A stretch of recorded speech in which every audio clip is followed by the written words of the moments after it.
And right now, what a beautiful morning it is here on the banks of the Liverpool-Leeds Canal in East Lancashire.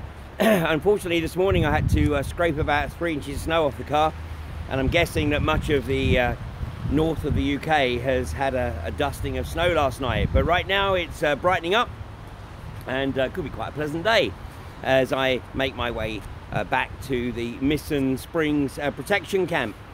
And thank you to those people who have contributed to the further construction of the Misson Springs protection camp via frackingnightmare.com, and we appreciate that. And anyone who's in the area, please come and visit us at Misson Springs and see the progress that we're making there. And you know, you're very welcome to come visit just for the day, just for a few hours, or come stay as we challenge iGas's presence at the Misson Springs well site, about half a mile away from the camp. Well, this morning it is a Monday, the 12th of February 2018, or if you prefer, it's day 1888 since the moratorium was lifted on unconventional gas exploitation here in the UK on Thursday, December 13th, 2012.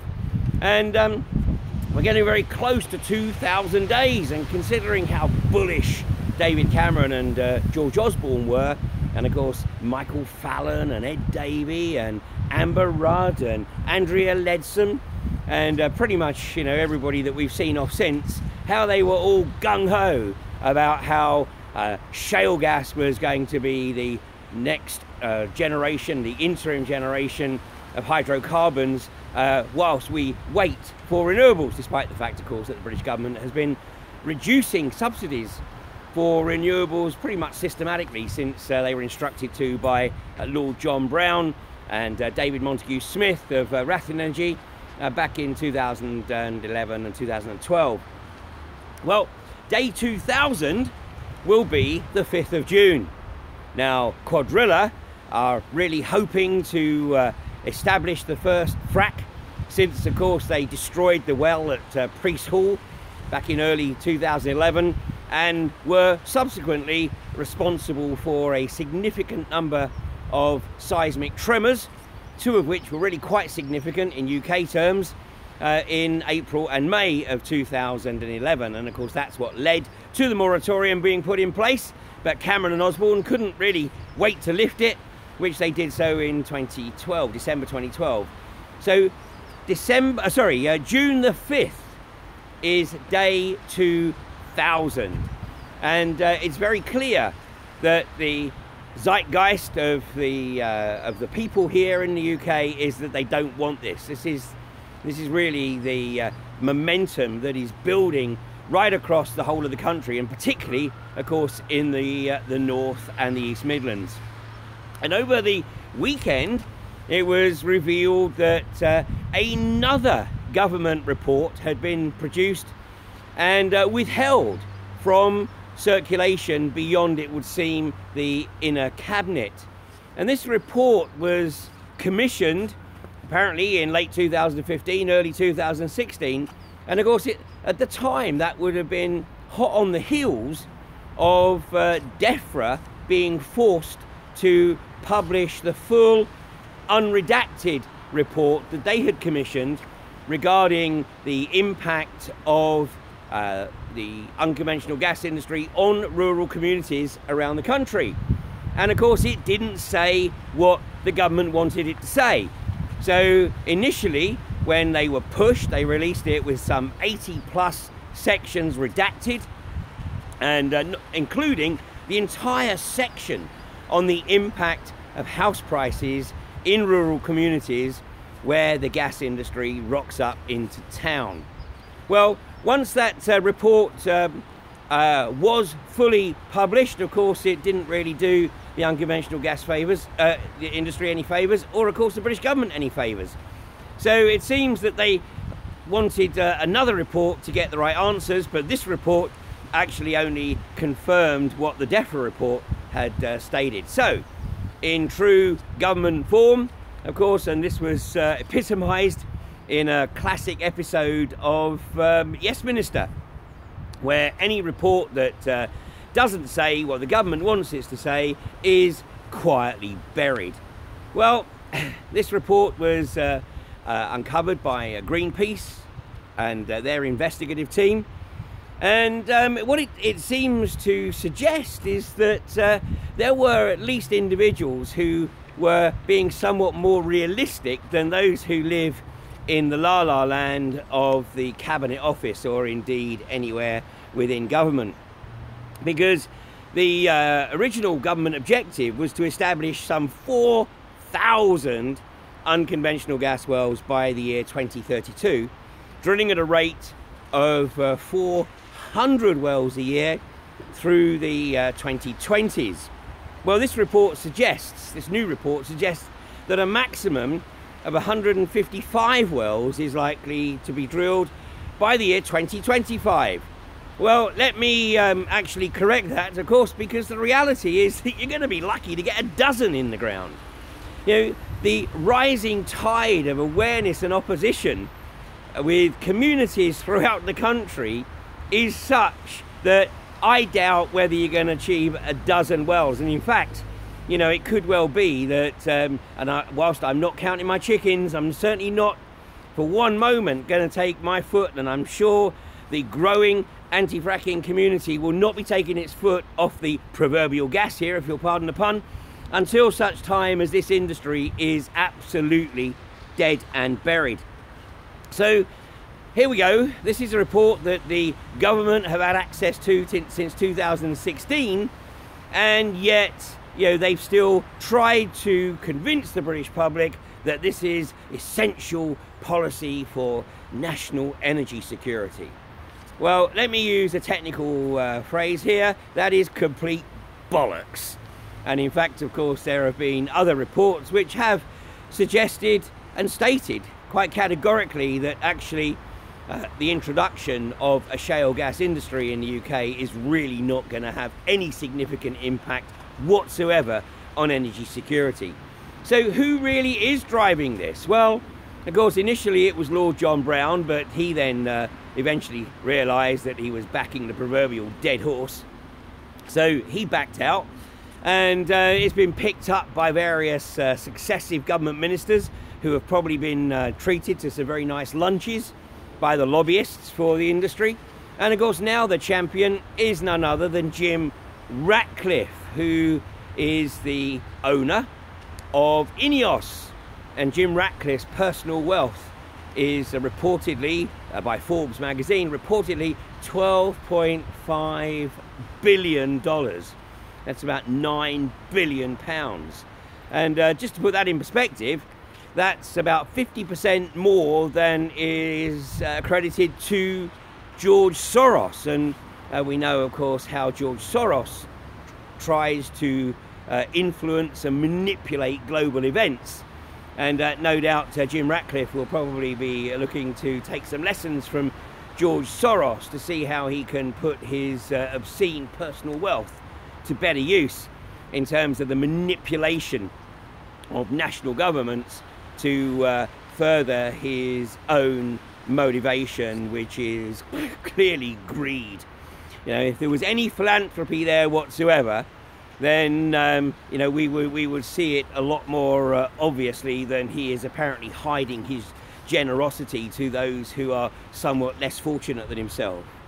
So do take a look at that report and understand that the British government knows fine well that this industry has no legs, and the increasing activity within the anti-fracking community, the increasing awareness is such that you know, the lid might be nailed on the coffin, but we all have to keep the pressure on to make sure it's well and truly buried. So, of course, at Kirby Misperton right now, we have Third Energy facilitating a tactical retreat by removing a significant chunk of their infrastructure from the well site at Kirby Misperton, on the basis that it's probably going to take Greg Clark some considerable time to do the necessary research into their financial resilience. I don't think so, actually, because anybody with half a capability for reading a set of accounts would see immediately that Third Energy is a total dog. And Barclays Bank, and of course, as I said last week, the final line of the accounts which Third Energy eventually submitted, the final line states that in the opinion, it's very interesting language, isn't it? In the opinion of the directors, the ultimate parent to Third Energy is Barclays PLC. So there you have it. So it's pretty clear that Barclays are in no great rush to facilitate any further borrowing to a company that's already 50 million in debt, with generating less than £500,000 in revenue each year. So, you know, Barclays realise that they need to shed this dog as quickly as possible. But nobody in their right minds, of course, would be interested in picking it up, except possibly, of course, Jim Ratcliffe, who would look to pick it up for the proverbial song and make sure that Barclays swallowed the debt, and Jim Ratcliffe hoping that he could ride on the back of Third Energy's permissions from North Yorkshire County Council. Well, I think there might be a few judicial reviews along the way there, Jim, so I wouldn't rush into that investment, even though it might only cost you £1 up front. It could be a lot more expensive in the longer run. So if you're anywhere in the North Yorkshire area, please do go along to Kirby Misperton and witness the evacuation of the KM8 well site as Third Energy beat a retreat, leaving the kit that was on the site was costing them well over £100,000 a day, and the bottom line is they've run out of money and Barclays aren't prepared to put any more in. And it's really, really important that anyone looking at the possibility of acquiring Third Energy understands the magnitude of the opposition that they're going to get from the community in that area. Well, of course, Miston Springs is still live. It shouldn't be, of course, because Nottinghamshire County Council should have upheld Clause 21, which would have restricted iGas from working during the breeding season, particularly of the long-eared owls, which reside in the site of special scientific interest adjacent to the iGas pad.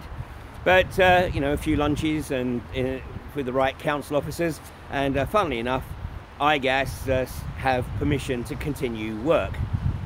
So it's really important as well that people support the Miston Springs community, the protection camp there, and of course the local residents in getting the message across to iGas. And of course, iGas stock should be tanking, especially after the release of this previously hidden government report. So the iGas stock in real money is now less than 4p. It might say 79 point something on the NASDAQ. But the reality is, of course, that that was an adjusted value by replacing 20 shares for one in the early part of last year. So iGas stock in the toilet, and should be tanking even further today, now that there is the very clear comprehension from somebody in central government that this industry is going to be extremely lucky to be able to sink 155 wells sometime over the next 7 years or so. And of course, Barclays Bank very much still needing to understand that this is something that the British public are not going to tolerate. You know, banks financing an industry that is going to destroy communities right across the north of England. So at the weekend, Barclays banks were tagged from as far apart as Scarborough, Shrewsbury and Newport on the Isle of Wight. And I know that next weekend, Nottingham is very much in the sights of the anti-fracking community in the county town of the county where iGas are working some 40 odd miles to the northeast. So you have a few days obviously before next weekend. So if you have a Barclays within your community, then consider using whatever creativity you can bring to bear to raise awareness of the fact that Barclays Bank are one of the prime financiers behind this abomination. Now, tonight the tour continues of raising awareness of INEOS. And this is Andy Georgiou of Food and Water Watch, and he's doing a tour primarily in North Yorkshire, but tonight he trips across to Derbyshire, and he's going to be delivering his presentation at the Eckington Cricket Club, and once again that'll start at 7 o'clock. And every event so far has been a packed house with people being turned away. So if you want to hear this presentation, my counsel is to get there early. So this is Eckington Cricket Club, and the postcode is S21 3WB. And then tomorrow he moves into East Yorkshire, and this is Sledmere. He's at Sledmere Village Hall. That's just outside Driffield. And then on Wednesday, and this is quite a large venue, so if you haven't been able to get into any of the previous events, then maybe make your way to Pickering on Wednesday, and that's the Pickering Memorial Hall, where Andy Georgiou will be delivering his presentation there. And of course Pickering is just 4 miles north of the KM8 well site, and the postcode there is YO18 8AA. Well, I just want to close today with a message, if I could bring it up here, that Brian Monk posted on his Facebook page over the weekend. And of course Brian Monk became a very good friend of mine over the last few years, and I went out to stay with him and his family back in 2014.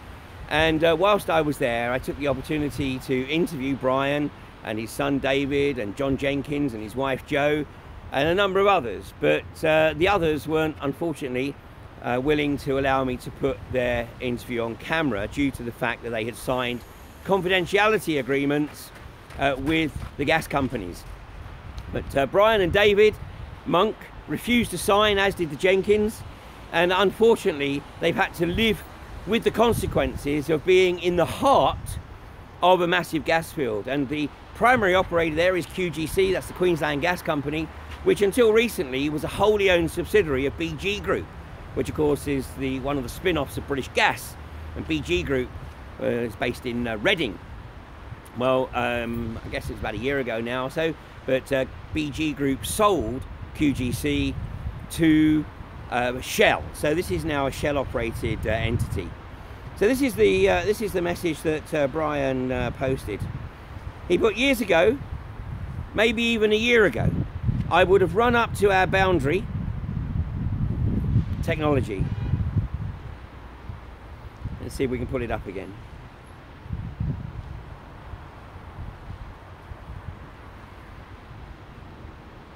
God, if I was a conspiracy theorist, doesn't look like I'm going to be able to read it, unfortunately.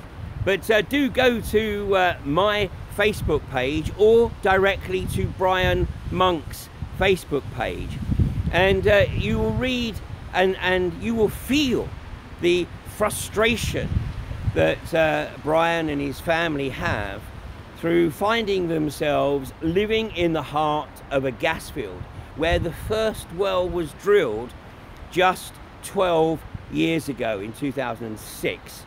It took a couple of years before the problem started to manifest, and that was when Brian was bathing one of his grandkids and they screamed because it turned out the heavy metals in the water were causing significant skin irritation.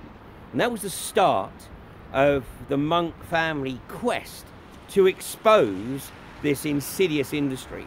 Unfortunately, it took quite some time for the people of Australia to really start to comprehend the magnitude of the threat. And even today, outside of the areas that are being targeted by the unconventional gas industry, there's really not a lot of interest. And of course we see that to some extent here in the UK, but in the UK at least we have the benefit of being much more compact.